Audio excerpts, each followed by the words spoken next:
Hey guys, welcome back to another episode. My name's Mark, and on this show we talk tech life, culture, and capitalism, and we teach you ways on becoming a better you. On this show today, we're going to talk a little bit about coachability and why coachability is so crucial to your success in life.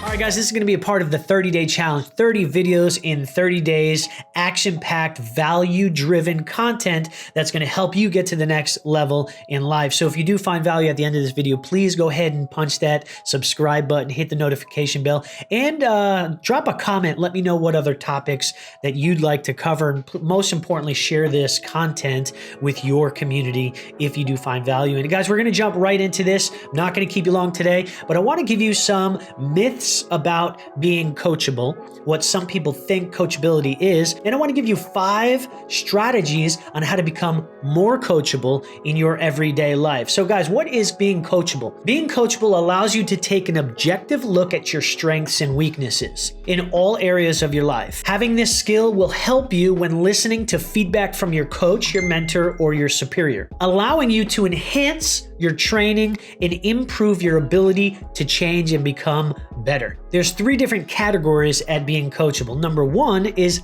not being coachable. Not being coachable means you already know everything. You're not open to listen. You listen to your own voice, your own ideas. And when somebody does give you creative criticism or feedback, you tend to just shrug it off and throw it to the wayside. Number 2 is reluctantly coachable. Reluctantly coachable means you do everything that's asked of you, but you do it with a doubt in mind, and you do it not thinking it's going to work out in the end. You receive, but you're reluctant to actually implement. And then number 3 is being completely coachable, which means you do everything that's asked. You surrender your own voice and your own ideas because you know that the person guiding you and coaching you has been there, has done that, has achieved success in that area, and you trust, edify, and empower your coach to speak into your life. Now, if you've ever been a parent and you've had kids play on a Pee-wee team or a junior team or played in the little leagues, you know that being coachable is a learned skill.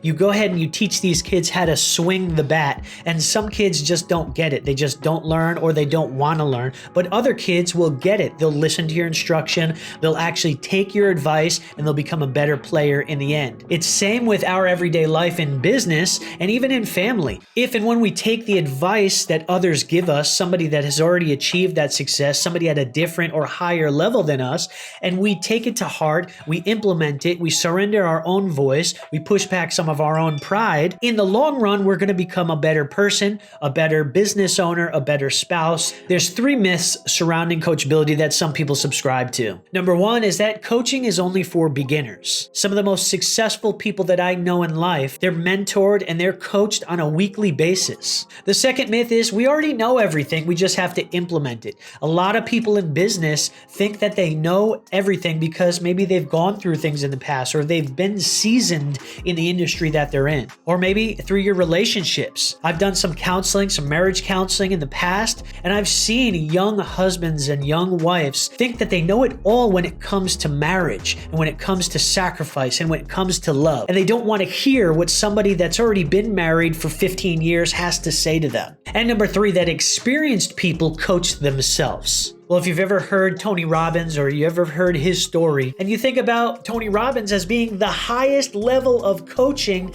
out there, yet he is still coachable. So ask yourself a question: are you coachable?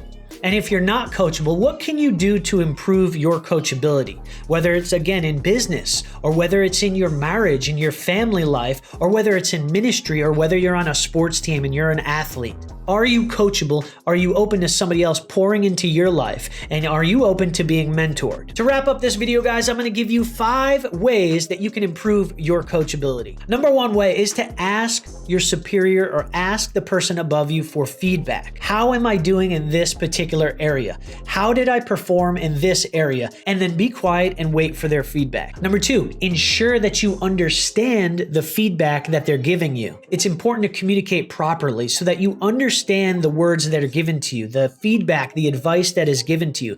Because if you just hear and you just listen and it goes in one ear and out the other, and you don't implement what that person is coaching you or advising you to implement, number 1, you're going to lose credibility with that particular person. And number 2, you're not going to level up and get to where you need to be in the long run. Number 3, be humble, thank the person that's giving you feedback and advice, and confirm your desire to want to change. You can use this all across life, business, relationship, finances, school, ministry. When you get feedback and you get advice from somebody, accept it, thank them for their feedback, and confirm that you are willing to change and implement that feedback that you're getting. Number 4, request suggestions regularly on how you can improve yourself. So one of the things that I like to do when I have a mentor or a coach or an advisor is I like to tell them specifically that I am open to their advice. I'm open to being coachable. I'm open to be mentored. And then what that does is that allows the other person to know and fully understand that you're engaged in listening and that you're ready to learn. And number 5, welcome tough and sometimes unexpected feedback. There may be a point in your life where you have to get put in your place, or you have to get corrected for something that you have done. Maybe you've stepped out of line, or maybe you've communicated the wrong way with somebody and somebody picks up on that and they're bringing it to your attention. Maybe it's something that you're fighting and you just feel like you've done everything right in your eyes. But here's the thing about it.